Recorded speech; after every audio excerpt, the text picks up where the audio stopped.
বক্তব্য রাখবে আমাদের আরেক সম্মানিত দিদি ভাই ইমরান হোসেন মন্ডল।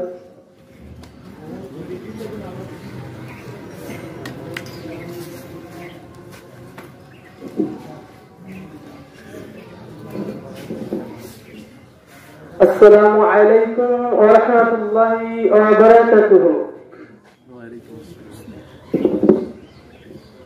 আলহামদুলিল্লাহ إن الحمد لله نحمده ونستعينه ونستغفره ونعوذ بالله من شرور أنفسنا ومن سيئات أعمالنا من يهده الله فلا مضل له ومن يضلله فلا هادي له ونشهد أن لا إله إلا الله وحده لا شريك له ونشهد أن محمدا عبده ورسوله يا أيها الناس اتقوا ربكم الذي خلقكم من نفس واحدة وخلق منها زوجها وبث منهما رجالا كثيرا ونساء واتقوا الله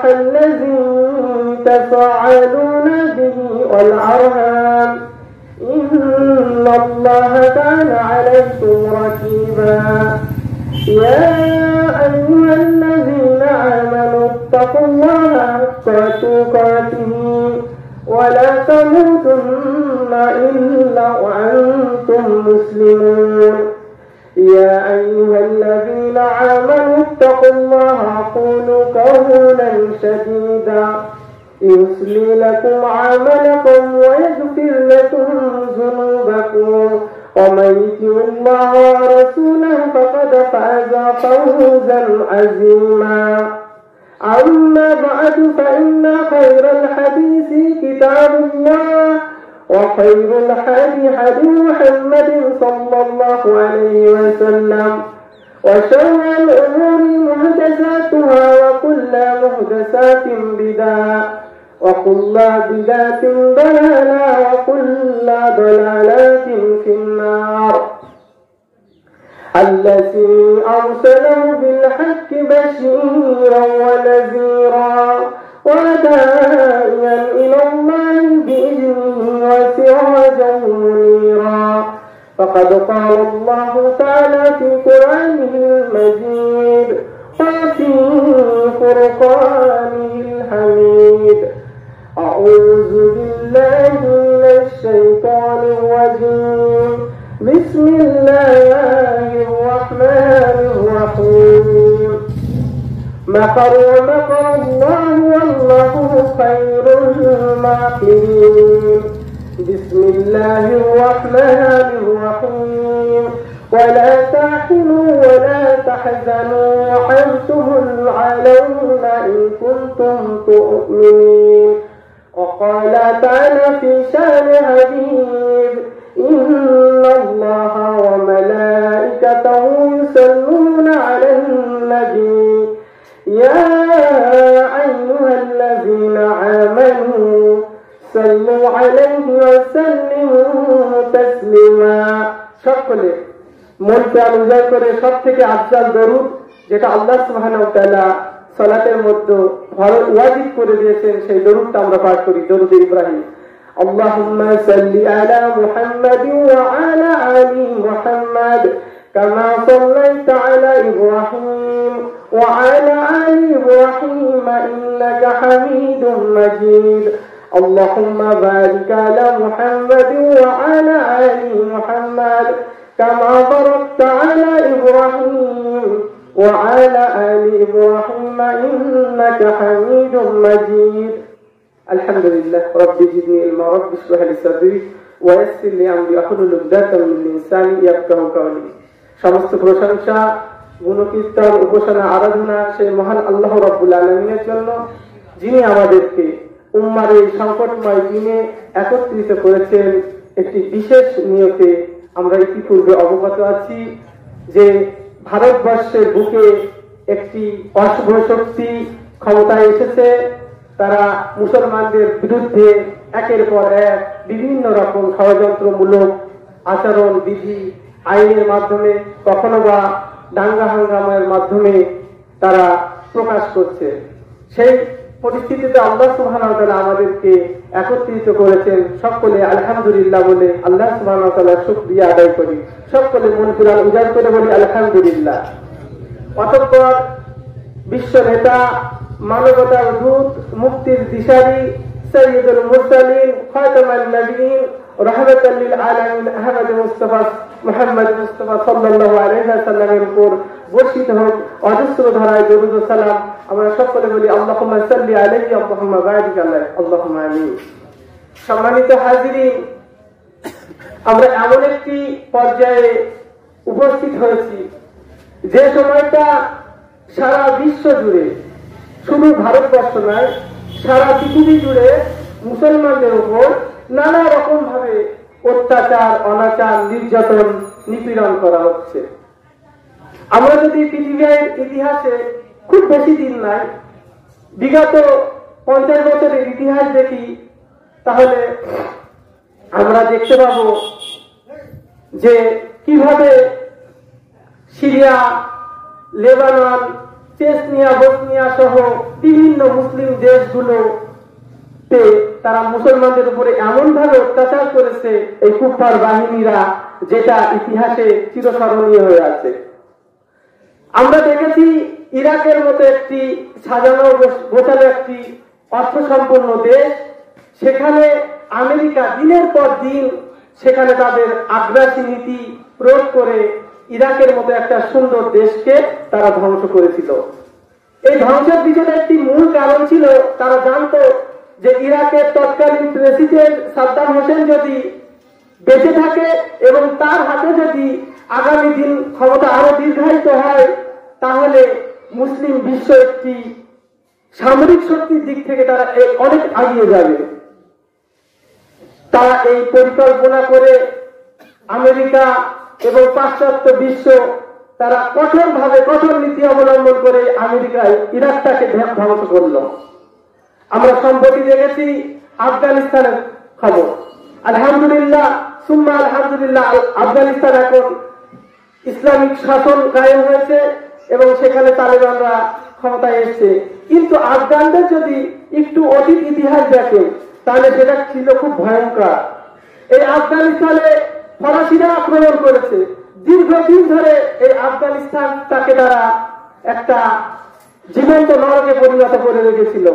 আফগানিস্তানের নিরীহ মানুষদেরকে তারা দিনের পর দিন হত্যা করেছে। তারপরে আমরা যদি দেখি, এই আফগানিস্তানে এসেছিল রাশিয়া, কিন্তু আলহামদুলিল্লাহ তাদের ইমানি মজবুত, তাদের ইমানি শক্তি এমন ভাবে তাদেরকে রুখে দিয়েছিল, আফগানিস্তানের রাশিয়া, ফরাসি এবং আমেরিকার মতো সাম্রাজ্যবাদী শক্তিগুলো তারা উপকার হয়ে গিয়েছে। আলহামদুলিল্লাহ সেখানে ইসলামিক প্রজাতন্ত্র গঠন হয়েছে এবং তালেবানরা ক্ষমতায় এসে সেই দেশটিকে উন্নতির চরম শিখরে নিয়ে যাচ্ছে। এইভাবে যদি আপনারা আরেকটু খেয়াল করেন, দেখবেন বর্তমান চলছে প্যালেস্টাইনের গোটা প্যালেস্টাইনটা এখনো নরকে পরিণত হয়নি। বিশেষ করে গাজা ভূখণ্ডটা, এই গাজা ভূখণ্ডকে বলা হয় বিশ্বের বৃহত্তম উন্মুক্ত কারাগার, যেখানে আমেরিকা এবং আমেরিকা দ্বারা তৈরি জাহাজ একটি রাষ্ট্র, তারা মুসলমানদের উপরে অত্যাচার করছে ইসরায়েল। আর এই ইসরায়েল দেশে যারা বসবাস করে আমরা সবাই জানি ইহুদি, এরা হলো আল্লাহর গজবপ্রাপ্ত একটি দল। এরা পথভ্রষ্ট, এরা কখনো আল্লাহ সুবহানাহু ওয়া তাআলার নিয়ামত পাবে না। আর এরা এমন ভাবে আল্লাহ থেকে গুমরাহী হয়ে গিয়েছে। আমরা যুগে যুগে যদি বনি ইসরায়েলের ইতিহাস দেখি, তারা অসংখ্য নবী রাসূলকে হত্যা করেছে। শুধু নবী রাসূলদেরকে হত্যা করেনি, তারা আল্লাহর দ্রোহী যত রকম কাজ ছিল তারা করেছে।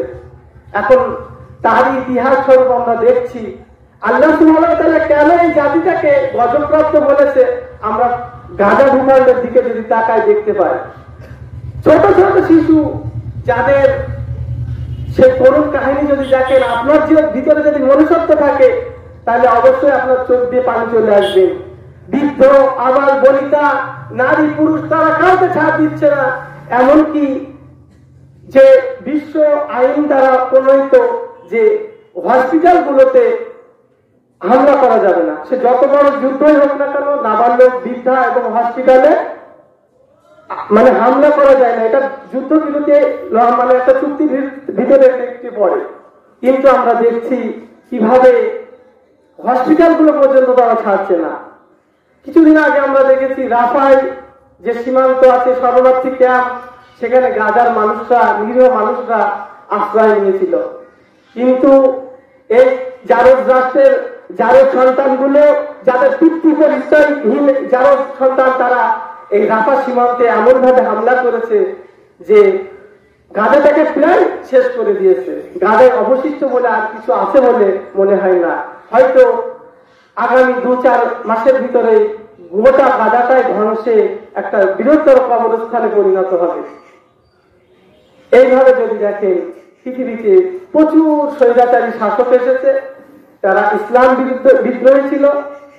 আপনারা যদি রাসূল সাল্লাল্লাহু আলাইহি ওয়াসাল্লামের যুগ দেখেন, সেই সময় আবু জাহেল, আবু লাহাব, উতবা, সাইবা সহ একাধিক ইসলাম বিদ্বেষী মুনাফিক কাফের জন্ম হয়েছিল আরবের বুকে।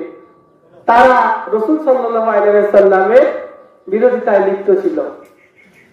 কিন্তু আপনারা যারা সৌদি গিয়েছেন বা সৌদির খবর জানেন, তাদের নাম পর্যন্ত আজকে পৃথিবীতে নেওয়ার মতো কেউ নেই। আবু জাহেল, আবু লাহাব নামে কোন ব্যক্তির নাম শুনেছেন? আল্লাহ সুবহানাহু ওয়া তাআলা লানত ছিল এদের উপরে। তারা আজকে দুনিয়া থেকে তাদের বংশ উদ্ধার হয়ে গিয়েছে। এবং আবু জাহেলের যেখানে বাড়ি ছিল, সেখানে সৌদি গভর্নমেন্ট সেখানে বাথরুমে পরিণত করেছে। তো এটাই ইসলাম বিদ্বেষী আল্লাহর দ্রোহীদের সাজা। তারা দুনিয়াতেও সাজা পাবে, আখিরাতে তো তাদের জন্য চূড়ান্ত সাজা রয়েছে। আপনি এই স্বৈরাচারী ইসলাম বিদ্বেষীদের কথা বাদ দিন, যারা মানবতার শত্রু, সে হোক হিন্দু কিংবা মুসলিম, যা যে কোনো ধর্মের হোক না কেন। আপনারা ইতিহাসে দেখেছেন মুসলিমের কথা। মুসলিমি ছিলেন এই এক নায়কতন্ত্র ফ্যাসিবাদের জনক, যাকে বলা হয় এই স্বৈরাচারীর পিতা। সেই মুসলিমকে জনতা, যখন মুসলিমি ইতালিতে বিশালভাবে সাধারণ মানুষের উপরে অত্যাচার নির্যাতন করছিল, তখন ওই ইতালির জনগণ মানে ক্ষুব্ধ হয়ে তাকে গুলি করে, তার স্ত্রী সহ তাকে গুলি করে হত্যা করেছিল। এবং তারপরে তারা ক্ষান্ত হননি। তাদের রাগের বহিঃপ্রকাশের জন্য এই দুটো লাশকে তারা সারা রাষ্ট্র ঘুরিয়েছিল এবং জনসমক্ষে তাদেরকে ঝুলিয়ে রাখা হয়েছিল। এবং আপনারা যদি হিটলারের খবর দেখেন, যদিও সে আলহামদুলিল্লাহ ইহুদি ধ্বংস করেছিল, আমরা তাকে দোয়া না দিলেও তার জন্য একটা মনে আশা রাখি যে তিনি একটা ভালো কাজ করেছেন। তিনি 7 লক্ষ ইহুদিকে হত্যা করেছিল গ্যাস চেম্বারে আটকিয়ে। আর তিনি যখন হত্যা করেছিলেন, তিনি একটা বলে দিয়েছিলেন যে আমি কিছু ইহুদি স্যাম্পল হিসাবে পৃথিবীতে রেখে গেলাম, যে এরা কত বিষাক্ত, মানবতার শত্রু, এরা সমাজের কীট পতঙ্গ, এরা জাহান্নামে নরকের খাদক। তাদের স্যাম্পল হিসাবে কিছু রেখে গিয়েছিল, যাতে পরবর্তী দুনিয়ার মানুষ এই ইহুদিদেরকে চিনে বুঝতে পারে যে এরা কত খতরনাক, এরা কিভাবে মানবতার শত্রু সেটা বুঝতে পারে। আলহামদুলিল্লাহ, আমরা আজকে যে বিষয়ে আলোচনা করছিলাম, ভূমিকা দীর্ঘায়িত হয়ে গেল এবং সময় খুব কম। তো আমরা কটা বলছি আমরা মূল আলোচনায় আর 5-6 মিনিট আছে, তাহলে করতে হয়েছে ইনশাল্লাহ। পরে ইনশাল্লাহ মাগরিবের পরে পরবর্তী কিছু গুরুত্বপূর্ণ নসিহত হবে ইনশাল্লাহ। নসিহত বলতে আজকে আমরা এমন একটি বিষয় নিয়ে একত্রিত হয়েছি যেখানে ধর্মীয় নসিহত কম, একটু প্রতিবাদমূলক বিষয় আছে। এবং আমরা জানি যে আগামী 26 তারিখ ব্রিগেডে একটি মহা সম্মিলন হতে চলেছে, সমাবেশ, মুসলিম পার্সোনাল ল বোর্ডের ডাকে। তারই প্রস্তুতি স্বরূপ এবং ওয়াকফ বিল এটা কি এবং কেন এবং ভবিষ্যতে এর ক্ষতিকার দিকগুলো তুলে ধরতে আজকে আমাদের এই আলোচনা সভা আয়োজন করা হয়েছিল। ইনশাআল্লাহ আল্লাহ যদি দেন, তৌফিক দেন, পরবর্তী সময়ে পরবর্তীতে আমরা আবার আলোচনা রাখবো। আমার তৌফিক ইল্লা বিল্লাহ।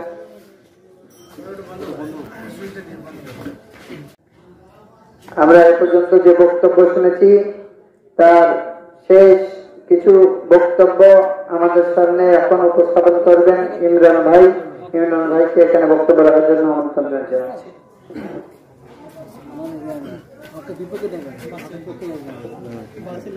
আসসালামু আলাইকুম ওয়া রাহমাতুল্লাহি ওয়া বারাকাতুহু। আলহামদুলিল্লাহ ওয়াহদা ওয়াস সালাতু ওয়াস সালামু আলা মান লা নাবিয়্যা বাদা। আউযু বিল্লাহি মিনাশ শাইতানির রাজীম। বিসমিল্লাহির রহমানির রহিম।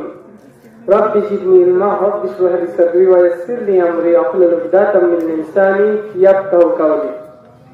সম্মানিত উপস্থিতি, আমরা যেখানে আলোচনা করছিলাম যে স্বৈরাচারীদের শেষ পরিণতি কি হয়, তো হিটলারের কথা বলছিলাম। হিটলার স্ত্রী মানে স্ত্রী সহ সে ওই মানবতা বিরোধী কারণে শেষে আত্মহত্যা হয়, ঘুমের ওষুধ খেয়ে মৃত্যুবরণ করে। আপনারা বিগত কিছুদিন আগে দেখেছেন বাংলাদেশে এক নেত্রী ছিল শেখ হাসিনা। দীর্ঘ 16টি বছর ধরে ওই দেশে আলেম ওলামাদের উপরে, সাধারণ মুসলিমের উপরে কি নিপীড়ন অত্যাচার করেছে। হাজার হাজার আলেমদেরকে জেলবন্দি করেছিল, অসংখ্য আলেমদেরকে ফাঁসিতে ঝুলিয়েছিল এবং আয়না ঘরের মতো একটি মানে এত নিকৃষ্ট ঘর সেখানে আটকিয়ে রেখে মানুষদেরকে নির্মমভাবে অত্যাচার করা হতো। কিন্তু এই স্বৈরাচারী শাসক তারই বসা সেনাবাহিনী তাকে মাত্র 30 মিনিট সময় দিয়েছিল পালানোর জন্য। তো আল্লাহ এইভাবে যুগে যুগে স্বৈরাচারী শাসকদেরকে বিভিন্ন রকম ভাবে শাস্তি দিয়েছে, কিন্তু ইতিহাসের শিক্ষা নেয় না এই স্বৈরাচারীরা। ঠিক একইভাবে আসুন আমরা একটু ভারতবর্ষের কথা জানি। এই বিজেপি আরএসএস এর কথা আমাদের পূর্ববর্তী ভাই সাবির ভাই বলছিলেন, কিন্তু বিজেপি আরএসএস শুধুমাত্র সাভারকার বা হেড গোয়ালিয়ার বা তাদের পোষা কিছু সৈন্যরাই প্রতিষ্ঠা করেননি। আর 1925 সালে মানে গঠনগতভাবে আরএসএস প্রতিষ্ঠা হলেও আরএসএস এর প্রতিষ্ঠা হয়েছিল সেই মুসলিমদের সময়কাল থেকেই, হয়তো আরএসএস নামে তারা পরিচিত ছিল না।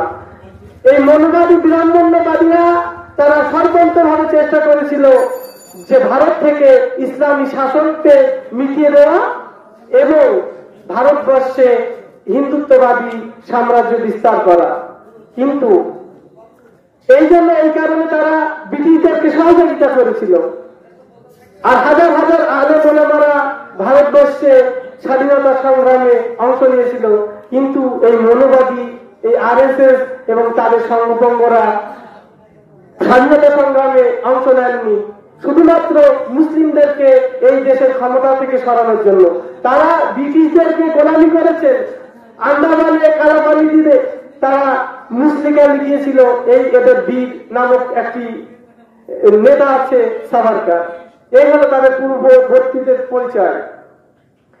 আপনারা জানেন যে বিজেপি বর্তমান যে ওয়াকাফ অ্যামেন্ডমেন্ট বিল এনেছে এবং সেটা বিলটা পাশ হয়ে আইনেও পরিণত হয়ে গেছে ইতিমধ্যে। আমাদের পার্লামেন্টের দুটো কক্ষে, উচ্চকক্ষ নিম্ন কক্ষে খুব তড়িঘড়ি বিলটা পাশ করালো এবং রাতারাতি রাষ্ট্রপতি দ্বারা স্বীকৃতি দিয়ে সেটাকে আইনে পরিণত করলো। কিন্তু তাদেরকে যখন প্রশ্ন করা হচ্ছে এই আইন আপনারা কেন প্রণয়ন করলেন, তারা বলছেন হাস্যকর একটি কথা যে আমরা মুসলমানদেরকে ভালোর জন্য, মুসলমান সমাজের উন্নতির জন্য তারা এই আইনটা পাস করেছেন। কিন্তু এই আরএসএস বিজেপির এজেন্ডা যদি আপনারা দেখেন, আমি খুব পূর্বের ইতিহাস জানছি না, যখন 1992 সালে 6 ডিসেম্বর বাবরি মসজিদকে ভেঙে সেখানে রাম মন্দির প্রতিষ্ঠা করা হলো, হাজার হাজার মুসলমানদেরকে অন্তরে আঘাত দিয়েছিল। একইভাবে গুজরাট দাঙ্গা করেছিল এই নরখাদক। সেই সময় গুজরাটের মুখ্যমন্ত্রী ছিল নরেন্দ্র মোদী এবং গুজরাটের স্বরাষ্ট্রমন্ত্রী ছিল অমিত শাহ। তারাই কালক্রমে কালের বিবর্তনে আবার ক্ষমতায় এসেছে ভারতবর্ষের মসনদে। সেই নরেন্দ্র মোদী হয়েছেন প্রধানমন্ত্রী এবং স্বরাষ্ট্রমন্ত্রী হয়েছেন অমিত শাহ। তখন যখন গুজরাটে মুখ্যমন্ত্রী এবং স্বরাষ্ট্রমন্ত্রী ছিল, গোটা গুজরাট জ্বালিয়েছে, হাজার হাজার মুসলমানদেরকে হত্যা করেছেন, মা বোনেদের ইজ্জত লুণ্ঠন করেছে। আর তারা যখন ক্ষমতায় আসলো দেশে, এই অমিত শাহ মোদী যখন স্বরাষ্ট্রমন্ত্রী প্রধানমন্ত্রী, এখন গোটা দেশ চলছে। এই দেশে শুধু মুসলমানরাই মানে অসুরক্ষিত নয়, শুধু মুসলমানরা বিপদে আছে তাই নয়, আমরা দেখেছি দলিত, আদিবাসী, বিভিন্ন পিছিয়ে পড়া বর্গের মানুষের উপরে কিভাবে এই মনোবাদী ব্রাহ্মণ্যবাদীরা অত্যাচার করছে।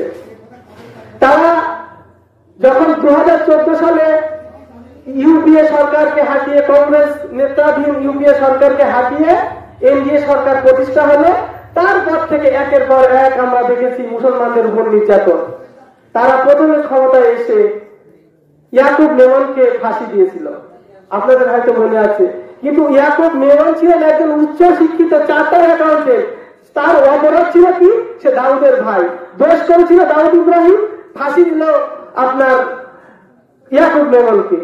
একজন উচ্চ শিক্ষিত চার্টার্ড অ্যাকাউন্টেন্টকে দীর্ঘদিন জেলে পৌঁছানোর পর তারা মুসলমানদের উপরে যে আক্রোশ ছিল, তারা বুঝালো যে আমরা মুসলমান বিদ্বেষী, এটা প্রমাণ করার জন্য ইয়াকুব মেমনের মতো নিরীহ মানুষকে তারা ফাঁসিতে ঝোলালো। এরপর আপনারা ক্ষমতার পালাবদলের পর দেখেছেন 2014 পরে যখন নরেন্দ্র মোদী ক্ষমতায় আসেন, বিভিন্ন জায়গায় ভারতবর্ষে কোথাও গোরক্ষার নামে, কোথাও গোমাংস ভক্ষণের অপরাধে, আবার কোথাও আপনার লাভ জেহাদের নামে অসংখ্য যুবককে পিটিয়ে মেরেছে। আপনারা দেখেছেন আকলাপ, পেন্নু খান, দার্জি কাণ্ড দেখেছেন, তাবেজ আনসারিকে পিটিয়ে মেরেছেন দেখেছেন। একাধিক সংখ্যক মব লিঞ্চিং ভারতবর্ষে ঘটেছে। তারাই আবার যুক্তি দিয়ে বলে যে আমরা এই আইনগুলো পাশ করেছি মুসলমানদের ভালোর জন্য। কি একটা হাস্যকর ব্যাপার। আবার যখন এনআরসি বা সিএ পাশ করালো, তখন মুসলমান বিরোধী এটাও একটি মুসলমান বিরোধী আইন ছিল। ভারত, বাংলাদেশ, পাকিস্তান থেকে যে সমস্ত অত্যাচারী অমুসলিমরা এসছে, তাদের নাম করে, তাদের দোহাই দিয়ে এই আইনটা পাস করেছেন। এই আইনে বলা হয়েছিল যে মুসলিম ব্যতীত সমস্ত শ্রেণীর নাগরিক এই দেশে নাগরিকত্ব পাবে, কিন্তু মুসলিমরা পাবে না। কিন্তু এই এনআরসি আইনে পরিণত হয়েছে, কিন্তু এর কার্যকারিতা এখনো করতে পারেনি, ইনশাল্লাহ পারবেও না। তো একের পর এক আমরা দেখেছি যে কখনো 3 তালাক, কখনো ওয়াকাফ অ্যামেন্ডমেন্ট, এখন চলছে যে বর্তমানে ওয়াকাফ অ্যামেন্ডমেন্ট বিল পাস করিয়ে তারা জবরদস্তি ভাবে ভারতবর্ষের মুসলিমদের মসজিদ, মাদ্রাসা এবং ওয়াকাফের অধীনস্থ যত সম্পত্তি আছে তারা আগ্রাসনের চেষ্টা করছে, দখলের চেষ্টা করছে। এই আগ্রাসনী নীতির বিরুদ্ধে মুসলিম উম্মাহ যদি আজকে একতাবদ্ধ না হয়, তাহলে আগামী দিনে আরো ভয়ঙ্কর পরিণতি আসতে চলেছে। কারণ এই ওয়াকাফ অ্যামেন্ডমেন্ট বিলই তাদের ক্ষান্ত নয়। এখনো যদি মুসলমানরা সংঘবদ্ধ না হয়, মুসলমানরা যদি তাদের অস্তিত্ব, মুসলমানরা যদি তাদের ধর্মীয় স্বাধীনতা আদায় করতে চায়, তাহলে এখনো তাদেরকে সময় আছে, তাদেরকে জাগ্রত হতে হবে। কারণ এরপরে আরো একটি ভয়ঙ্কর আইন ভারতবর্ষে পাশ করাতে চলেছে, যে এমন একটি ভয়ঙ্কর আইন, এই আইন যদি পাশ করে তাহলে মুসলমানদের স্থায়িত্বকরণ বলে ভারতবর্ষে আর কিছু থাকবে না। মুসলমানরা এই দেশের দ্বিতীয় শ্রেণীর নাগরিকে পরিণত হবে। সেটা হলো ইউনিফর্ম সিভিল কোড বা অভিন্ন দেওয়ানি বিধি। এই আইনটা যখনই প্রণয়ন হবে, সঙ্গে সঙ্গে ওয়াকাফ নামক যে ভোট আছে সেটা উঠে যাবে, এবং মুসলিম পার্সোনাল ল বোর্ড যে গঠিত আছে সেটা উঠে যাবে। সেখানে এক দেশ এক আইন করার জন্য তারা উঠে পড়ে লেগেছে। এই আইনটা ভারতবর্ষের মুসলমানদের জন্য আরো ভয়ঙ্কর হতে চলেছে।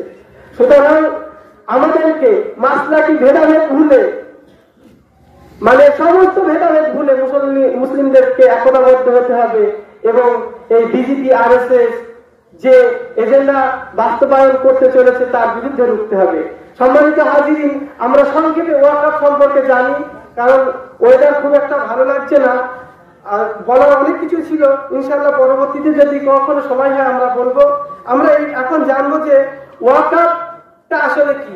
ওয়াকাফ শব্দটি আরবি শব্দ ওয়াকফা থেকে এসছে, যেটি অর্থ আবদ্ধকরণ, স্থায়িত্বকরণ বা ইংরেজিতে বলা যায় ফিক্সড করা।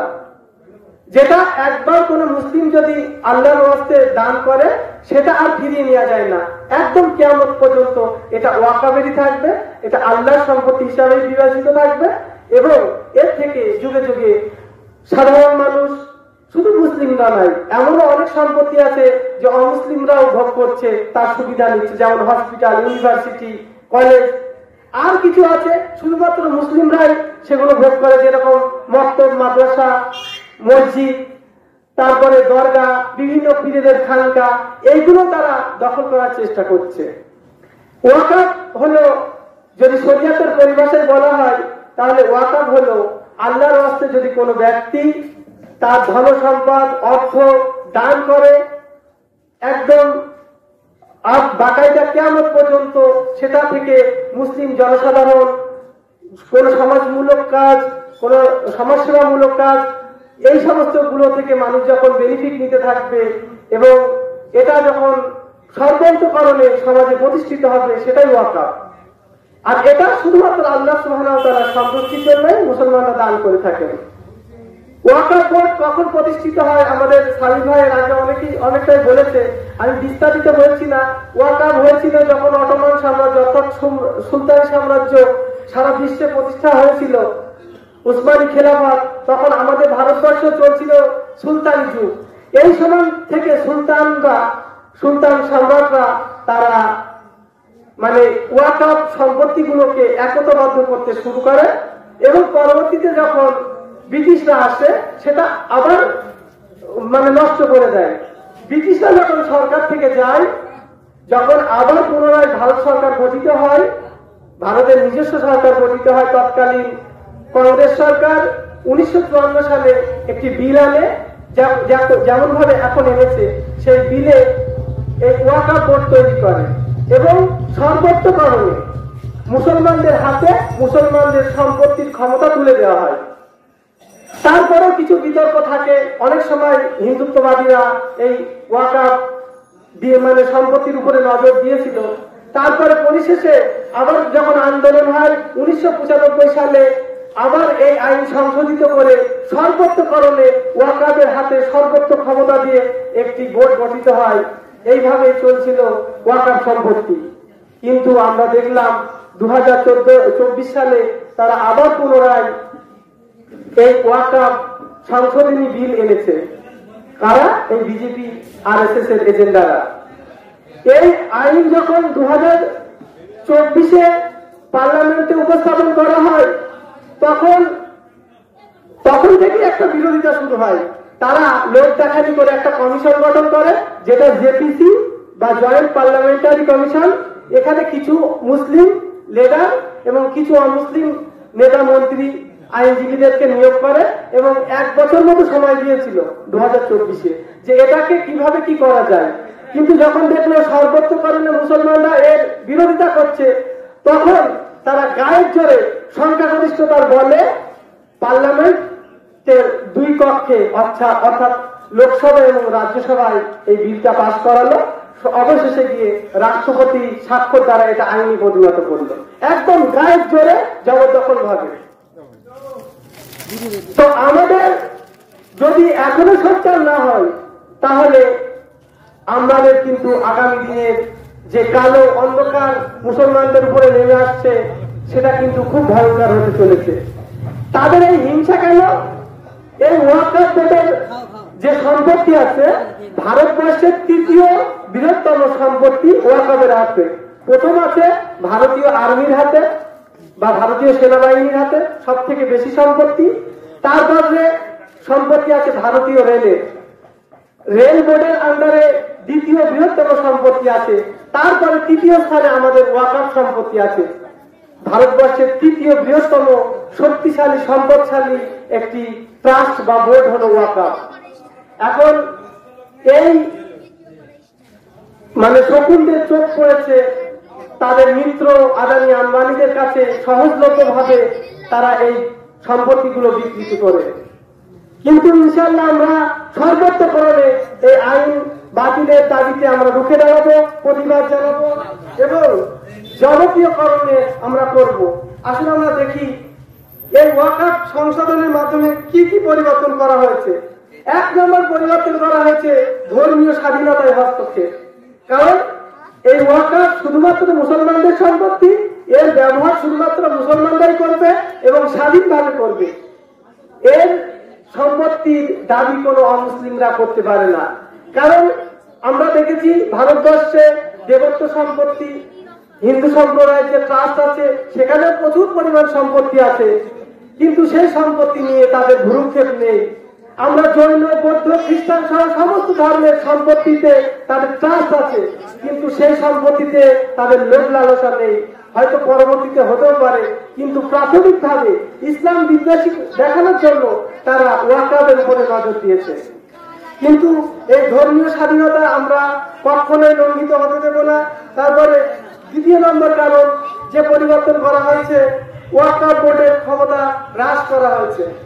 ওয়াকফ বোর্ডের যে একটা নিজস্ব ক্ষমতা ছিল সেই ক্ষমতাটাকে তারা কেড়ে নিয়েছে। এখানে সরকারি কর্মকর্তা এবং বিশেষ করে জেলা শাসক বা আমরা যাদেরকে কালেক্টর হিসাবে চিনি, তাদের হাতে এই সম্পত্তি যাওয়ার জন্য যে যে উপকরণ প্রণালী দরকার এই আইনের মাধ্যমে তারা করেছে। 3 নম্বর, তারা অমুসলিমদের সদস্য অন্তর্ভুক্তির মাধ্যমে এই বিলটি পরিবর্তন করেছে। অর্থাৎ আগে এই যে ট্রাস্ট বা বোর্ড ছিল ওয়াকফ, এখানে কোন প্রকার অমুসলিম সদস্যরা এখানে অন্তর্ভুক্তি করার কোনো সুযোগ ছিল না, এখানে কোনো অমুসলিমরা সদস্য হতে পারত না।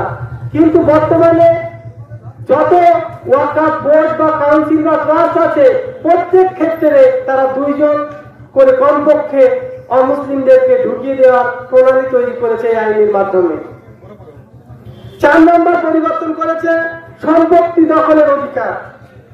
মুসলিম পার্সোনাল ল বোর্ডের আইনের বিশেষজ্ঞরা মনে করছেন যে এটা একটা দখলদারি রাজত্ব কায়েমের একটা প্রচেষ্টা এবং আস্তে আস্তে বিভিন্ন কৌশল অবলম্বনে এই সম্পত্তি তারা গ্রাস করবে।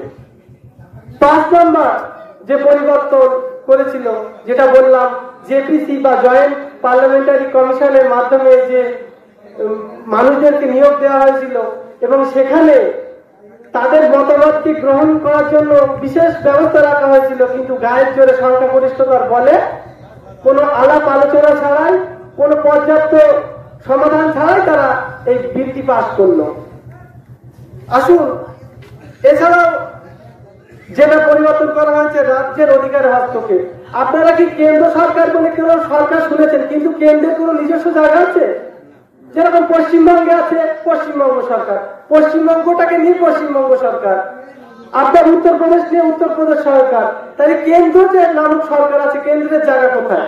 আসলে কেন্দ্র একটি সরকার, একটা পদ্ধতির নাম, কিন্তু এদের কোনো নিজস্ব সম্পত্তি নেই। রাজ্যের সম্পত্তিগুলো এরা অধীনস্থ করে নিয়েছে এবং নিয়ন্ত্রণ করে।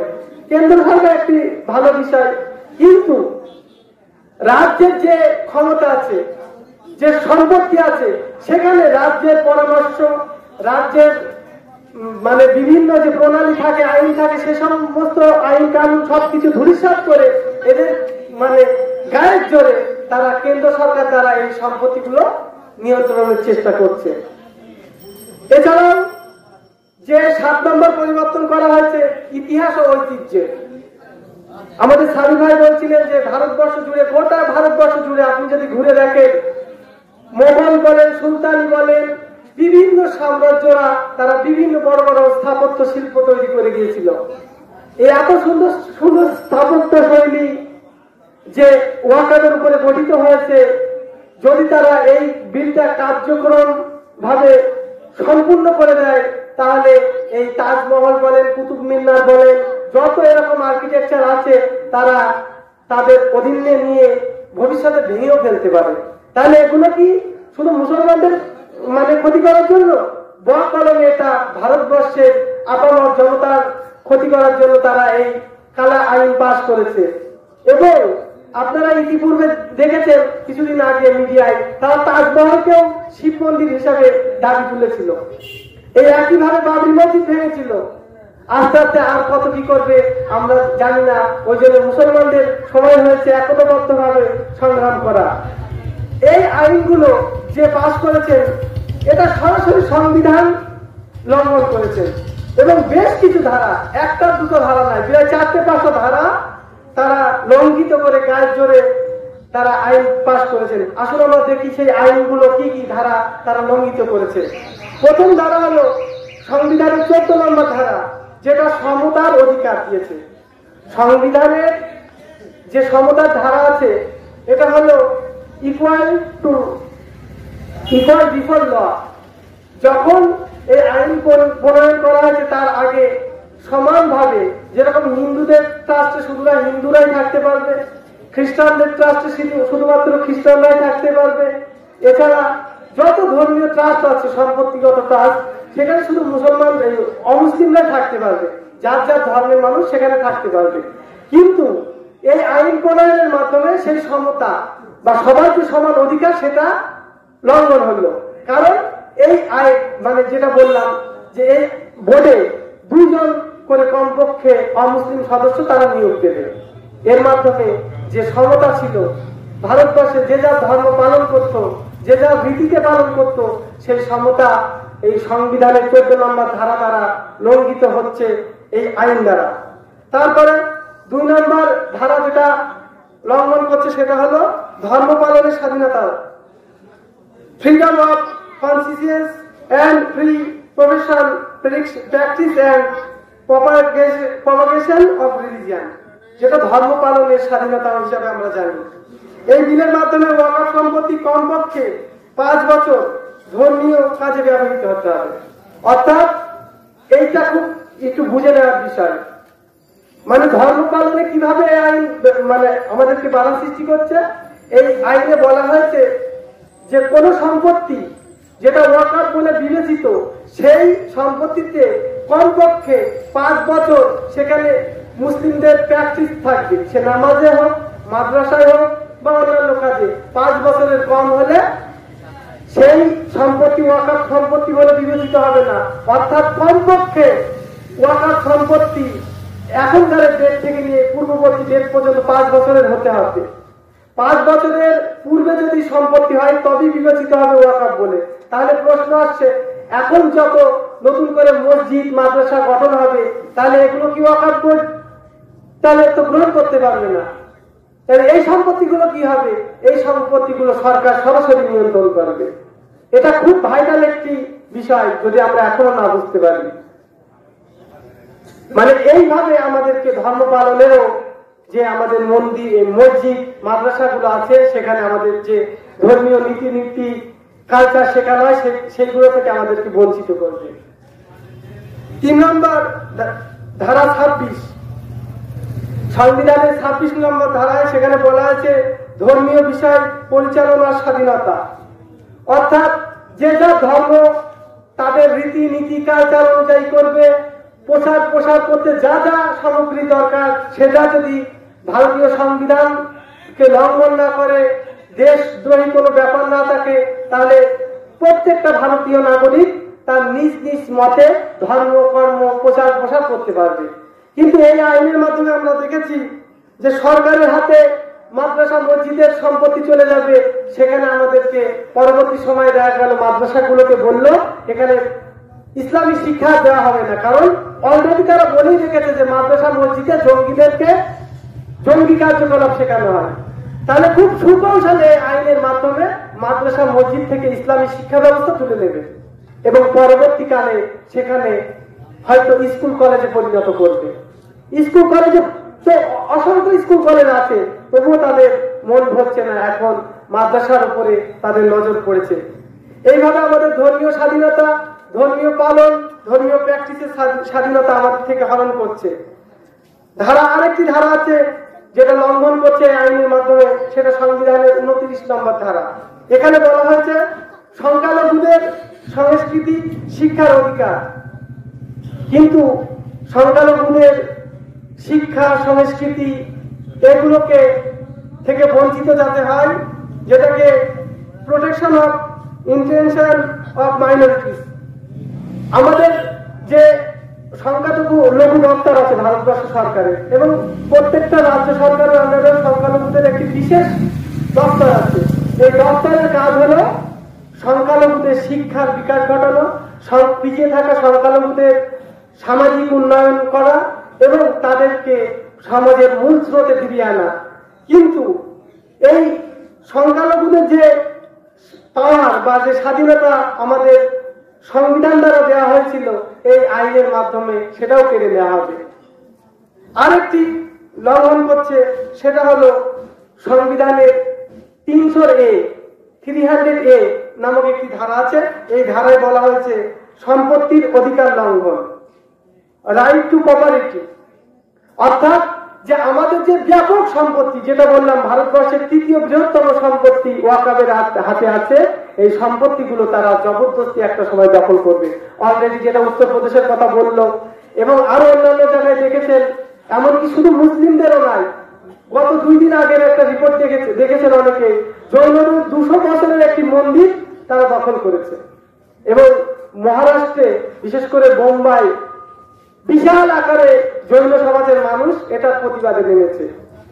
তাহলে যেটা আমরা বুঝতে পারছি, এই সরকার শুধু মুসলমানদের নয় ক্ষতি করছে না, সমগ্র ভারতবর্ষের মানুষদের ভিতরে একটি বিভাজন, সাম্প্রদায়িক দাঙ্গা হাঙ্গামা সৃষ্টি করছে, এবং দেশটা যাতে টুকরো টুকরো হয় সেই প্রচেষ্টা তারা চালিয়ে যাচ্ছে। এদের পূর্বপুরুষ শ্যামাপ্রসাদ মুখার্জি, যার কথা ভাই বলছিলেন, যখন তারা জনসংঘ পশ্চিমবঙ্গে একটি পার্টি ছিল শ্যামাপ্রসাদ মুখার্জির সময়, সেই সময় তারা খুব সুকৌশলে, যাতে করে এই এবার বাংলায় মুসলমানরা সংখ্যালঘু হিসাবে বিবেচিত হয়, তারা বাংলাটাকে ভাগ করলো, এবং ওটা বলার মাধ্যমে এই দেশের মুসলমানরা ওই দেশে গেল এবং ওই দেশের মুসলিমরা এই দেশে এসেছিল। তারপরেও অনেক মুসলিম এই দেশে থেকে গিয়েছে, এবং অনেক মুসলিম ওই দেশে, মানে অনেক অমুসলিম তারা ওই দেশে থেকে গিয়েছে। এগুলো একটা চক্রান্তমূলক। এদের পূর্বপুরুষরা বহু দিনের স্বপ্ন যে একটা হিন্দু রাষ্ট্র গঠন করতে হলে দেশটাকে আগে টুকরো টুকরো করতে হবে, দেশের শক্তিকে কমিয়ে দিতে হবে, হিন্দু মুসলিমের মধ্যে যে ভ্রাতৃত্ববোধ ঐক্য আছে সেটাতে ফাটল ধরাতে হবে। যে নীতি গ্রহণ করেছিল ব্রিটিশরা স্বাধীনতা আন্দোলনকে দমানোর জন্য তারা ডিভাইড অ্যান্ড রুল প্রতিষ্ঠা করেন, অর্থাৎ হিন্দু মুসলমানের মধ্যে চক্রান্ত করে তারা ফাটল ধরিয়ে দেয়। তারা যে সেই সময় স্বাধীনতা সংগ্রামীরা এক ধরনের বোম ব্যবহার করত, সেই বোমের ভিতরে শুকর এবং গরুর চর্বি দিয়ে কার্তুজ তৈরি করত, যাতে তারা এটা ব্যবহার না করে। কারণ মুসলমানদের কাছে শুকর অপবিত্র এবং হিন্দুদের কাছে গরুর মাংস অপবিত্র। এইভাবে তারা সেই ব্রিটিশদের নীতি, ব্রিটিশদের ছেড়ে দেওয়া সেই ডিভাইডার রুল আবার তারা কায়েম করার চেষ্টা করছে। এইভাবে গোটা ভারতবর্ষে কখনো হিন্দুরা বলে, তারা একটা কিছুদিন ধরে আপনারা দেখছেন যে ভারতবর্ষে তারা একটি স্লোগান দিয়েছিল, হিন্দু খাতরে নেই। আসলে এই দেশে হিন্দু খতরে নাই, মুসলমানরাও খতরে নাই, গোটা দেশটাই খতরে নেই। গোটা দেশটাকে বিপদের মুখে ফেলছে, কারণ যেভাবে তারা এই আগ্রাসী নীতি গ্রহণ করেছে তাতে করে ভারতবর্ষের বুকে বিচ্ছিন্নতাবাদীদের আগ্রাসন বেড়ে যেতে পারে। এবার আমরা এই আইনের বিরুদ্ধে মুসলমানদের কি কি করা উচিত, সামনে ব্রিগেড সমাবেশ, সে বিষয়ে আমরা পরে আলোচনা করছি। তার আগে বলে দিই, এই আন্দোলন যেটা চলছে সারা ভারতবর্ষ জুড়ে, আমরা শান্তি শৃঙ্খলা ভাবে সংবিধান মেনে এই আন্দোলন করব, যাতে করে আমরা কোন রকম প্রোপাগান্ডা বা আরএসএস বিজেপি পাতা ভাবে না পাবি। কারণ আমরা যদি বেশি আগ্রাসী নীতি গ্রহণ করি তাহলে তাদের সুবিধা আছে। সুবিধা হলো তারা এখানে রাষ্ট্রপতি ক্ষমতা দাবি করবে, তাতে করে কি হবে, এখানে সরকার ভেঙে যাবে এবং রাষ্ট্রপতি ক্ষমতা কায়েম হলে এখানে বিজেপি একচ্ছত্র ভাবে ভোট করাবে, সেখানে ভোটের নামে প্রহসন হবে এবং ভোটিং ব্যবস্থা থেকে মুসলমানদেরকেও অধিকার কেড়ে নেওয়া হবে। এখানে পুরোপুরি বহাল তবিয়াতে বিজেপি ক্ষমতায় চলে আসবে। ওই জন্য আমরা আন্দোলন করব, শান্তি শৃঙ্খলাবদ্ধভাবে সংবিধান অনুযায়ী গঠনমূলক আন্দোলন করব এবং আমরা কখনো রাষ্ট্রীয় সম্পত্তি যাতে নষ্ট না হয় সেই দিকে লক্ষ্য রাখবো। আমরা আন্দোলনের মধ্য দিয়ে সাধারণ মানুষের যাতে কষ্ট না দিই সেই দিকে আমরা লক্ষ্য রাখবো। আমরা শান্তি শৃঙ্খলা ভাবে যতদিন না এই আইন তারা বাতিল করছে, আমরা সারা ভারতবর্ষ জুড়ে মুসলমানরা এর আন্দোলন আমরা করব।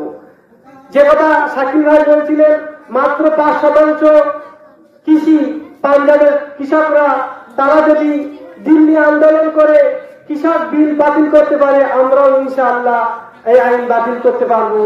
ইতিমধ্যে আমরা দেখেছি সুপ্রিম কোর্ট আলহামদুলিল্লাহ তাদের মনের নেক বাসনা আমরা জানি না, তবে বর্তমান এই সাময়িক স্থগিতাদেশ যেটা দিয়েছে এবং যতদিন না এটার চূড়ান্ত ফলাফল সুপ্রিম কোর্ট দিচ্ছে ততদিন পর্যন্ত এই আইন আগে যেরকম ছিল সেরকমই থাকবে। আলহামদুলিল্লাহ এটা আমাদের একটা ভালো দিক এবং সুপ্রিম কোর্টকে আমরা সেই বিষয়ে কৃতজ্ঞতা জানাই। কিন্তু তাদের অভিসন্ধি বোঝা মুশকিল, কারণ আমরা দেখেছি যখন বাবরি মসজিদের রায় দেওয়া হয়েছিল তখন যে তৎকালীন সুপ্রিম কোর্টের বিচারপতি ছিলেন রঞ্জন গগৈ, আসামের বাড়ি, তিনি প্রথম দিকে ভালো ভালো কথাই বলেছিলেন, কিন্তু পরবর্তীতে মুসলমানদের সঙ্গে ধোঁকা দিয়ে বিজেপি আরএসএস এর চাপে সে জবরদস্তি ভাবে এই মসজিদের সম্পত্তিকে তারা রাম মন্দিরের ট্রাস্টের হাতে তুলে দিল। সুতরাং এদের বিশ্বাস নেই, যেহেতু এখন বর্তমান সুপ্রিম কোর্ট বলেন, ইডি, সিবিআই বলেন, সবই বর্তমান কেন্দ্র সরকার দ্বারা নিয়ন্ত্রিত হয়েছে। তবু আমরা আশা রাখতে পারি যে ইনশাআল্লাহ ভবিষ্যতে আইন বাতিল হবে। আমরা শান্তি শৃঙ্খলা ভাবে, গঠনমূলক ভাবে এবং সংবিধান অনুযায়ী আমরা এই আন্দোলন করব। এবং যখনই দেখবো এলাকায় বিজেপি আরএসএস এর লোক কোনো অপ্রীতিকর ঘটনা ঘটাতে চলছে, তখন আমরা স্থানীয় নিরপেক্ষ এবং বুদ্ধিজীবীদের সহযোগিতা দেব, প্রশাসনকে জানাবো, তৎক্ষণাৎ প্রশাসনের সহযোগিতা নিয়ে আমরা এটাকে রুখে দেওয়ার চেষ্টা করব। কারণ আমরা বিগত দিনে দেখেছি মুর্শিদাবাদে কিভাবে তারা চক্রান্ত করে দাঙ্গা লাগালো এবং তারা ধরাও পড়েছে। যারা মূল হোতা, বিশেষ করে এই রাজ্যের বর্তমান বিজেপি যে সভাপতি সুকান্ত মজুমদার, ওখানে সরাসরি ইন্ধন দিয়েছে।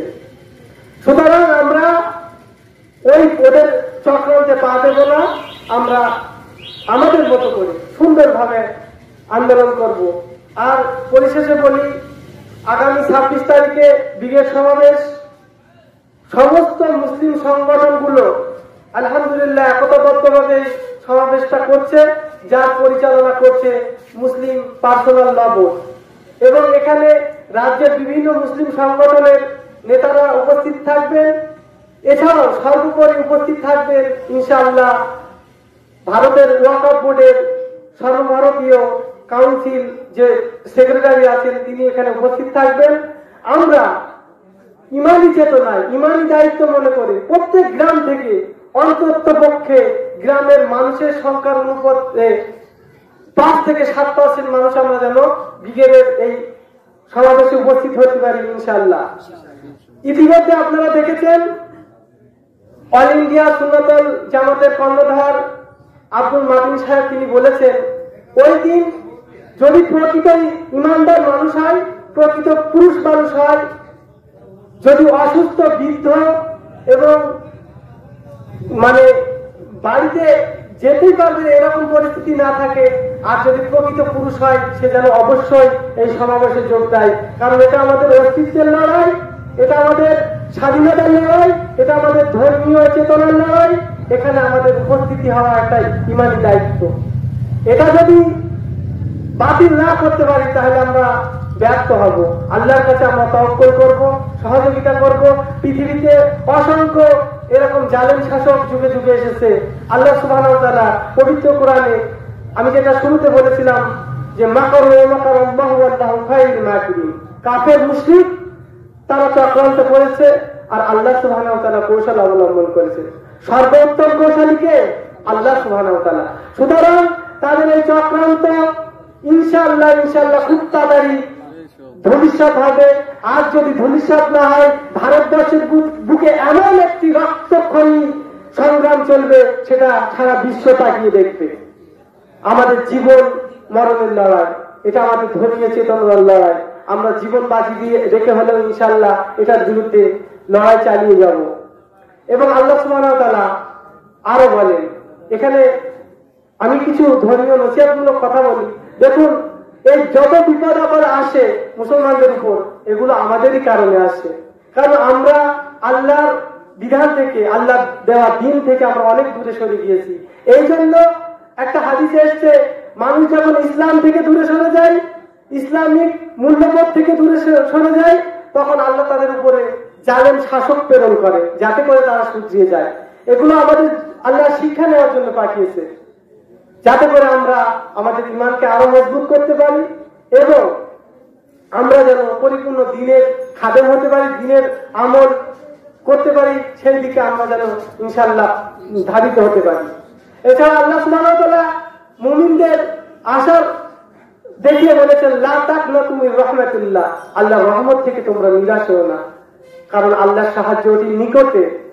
যখন দেখবেন যে জালিমরা মানুষদের উপরে সীমাহীন ভাবে অত্যাচার করছে, সেখান থেকে আল্লাহ এই মুসলিমদের সাহায্য প্রেরণ করে তার গায়েবী মদতে। এছাড়াও আল্লাহ সুবহানাহু ওয়া তাআলা পবিত্র কোরআনে বলেন, ওয়ালা তাহিনু ওয়ালা তাহজানু ওয়া আনতুমুল আ'লাউনা ইন কুনতুম মুমিনিন, তোমরাই বিজয়ী। আল্লাহ সুবহানাহু ওয়া তাআলা বলেছে, তোমরা হতাশা হও না, ভয় পেও না, নিরাশা হও না, তোমরাই বিজয়ী যদি তোমরা প্রকৃত মুমিন হতে পারো। ইনশাআল্লাহ আমরা চেষ্টা করব আমরা প্রকৃত মুমিন হওয়ার। আমরা এই মুনাফিকি মার্কা মুসলিম হলে আমাদের উপরে আযাব গজব নেমে আসবে। দেখছেন না, সারা পৃথিবী জুড়ে মুসলমানদের উপরে আজকে আযাব গজব, অত্যাচার, অনাচার, নির্যাতন চলছে। ইনশাআল্লাহ আমরা ঈমান বৃদ্ধি হয় যাতে এরকম কাজ করব। আমরা আল্লাহ সুবহানাহু ওয়া তাআলার কাছে পরিশেষে দোয়া করি, হে আল্লাহ, সারা বিশ্বে যে মুসলমানরা নির্যাতনের শিকার হচ্ছে, আল্লাহ আপনি তামাম মুসলমানদেরকে, তামাম পৃথিবীর মুসলমানদেরকে আপনি জান মাল ইজ্জতের হেফাজত করুন, আল্লাহুম্মা আমিন। হে আল্লাহ, আমাদেরকে আপনি এমন পরীক্ষায় ফেলবেন না যেটাই আমাদের জন্য কঠিন হয়ে ওঠে। আল্লাহ আমাদের জন্য দিন পালন, দিন মানা সহজ করে দিন। আল্লাহ, ভারতবর্ষ সহ সারা পৃথিবীতে জালেমরা মুসলমানদের উপর যে অত্যাচার করছে, আল্লাহ এই চক্রান্তকে আপনি আপনার মহিমা দ্বারা, আপনার ক্ষমতা দ্বারা আল্লাহ আপনি এগুলোকে ধ্বংস করে দিন। আল্লাহ, আপনি গাজার মুসলমানদেরকে আপনি হেফাজত করুন। আল্লাহ, আল্লাহ তারা অত্যন্ত কঠিন পরিস্থিতির মধ্যে জীবনযাপন করছে। আল্লাহ, আল্লাহ তাদেরকে সাহায্য করুন। আল্লাহ, ভারতবর্ষের মুসলমানদেরকে আপনি হেফাজত করুন। কাশ্মীর সহ, উত্তরপ্রদেশ সহ যত জায়গায় মুসলমানদের উপরে অত্যাচার হচ্ছে, আল্লাহ আপনি হেফাজত করুন। মুসলমানদেরকে বিভিন্ন মাযহাবী দ্বন্দ্ব, মাসলাকি দ্বন্দ্ব ভুলে একতাবদ্ধ হওয়ার তৌফিক দান করুন। আমাদের এই সংগ্রাম যাতে আমরা বিজয়ী হতে পারি, আল্লাহ সেই তৌফিক দান করুন। আল্লাহ, কাফের মুশরিকদের বিরুদ্ধে মুসলমানদেরকে